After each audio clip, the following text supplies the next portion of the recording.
When I was in grade 8, I had a best friend named Chloe. We hung out on the swings at recess, we sat together at lunch and traded sandwiches from time to time, and we always took the same bus home after school. We were like two peas in a pod, rarely separated.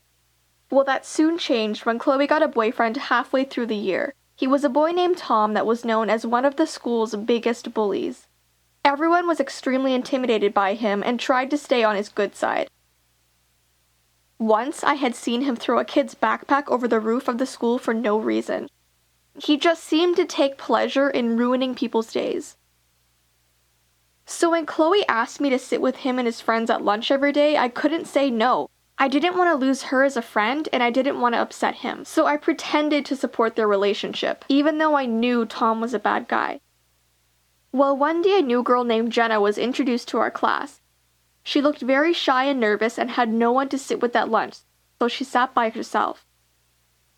I timidly asked Tom and his friends if I could invite her to sit with us, and they instantly started laughing, as if I had told them a hilarious joke. Tom then picked up a couple chips from his lunch and threw them over at her table where she was quietly reading a book. She looked startled but didn't try to stand up for herself. I remember feeling so bad for her in that moment, but I didn't have the courage to say anything. For the next week, Tom and his friends would bother her during lunchtime. They would roll up pieces of paper to throw in her hair and would constantly call her the weird loner girl. I was so shocked that Chloe was allowing her boyfriend to treat another human being this way, and I started feeling really embarrassed that I was sitting with these horrible bullies. Because by not standing up for Jenna, I looked like one too.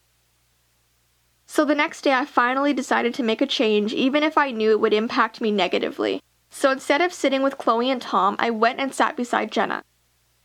She looked really happy to finally have someone to keep her company, but right away I noticed that Tom and his friends were giving me dirty looks and whispering to each other. And it didn't take long for them to start treating me the way they did her. Crumpled paper was thrown at me, and I was beginning to be called Weird Girl Number 2. But all I can think was, at least Jenna isn't going through this alone. I finally decided that this was enough and took Jenna with me to see the principal. We tried the best we could to tell her what was happening, but she told us that if there was no proof of bullying, she couldn't do anything. Whenever a teacher was around, Tom would act normal, and the minute she left the room, for a few minutes he would continue harassing us.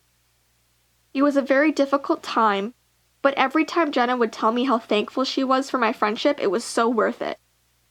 So one day I heard that there was a hate page online about Jenna that was started by Tom and his friends. It had an unbelievable amount of likes and follows on it. They would take pictures of her and post them with terrible captions. They would quote things that she said and gossip about some of the things she did during the day. And as unfortunate and sick as it was finally the proof we needed to give to the principal. The police actually ended up getting involved, and Jenna was never picked on again after that. I'm very proud of myself for stepping out of my comfort zone to stand up for her, because if I didn't, I'm not sure if she would have had the confidence to do it herself. Some people need that extra push from someone else that is willing to support them. So if you ever see someone being bullied, don't just be a bystander, do something about it. Your actions could greatly change someone's life for the better.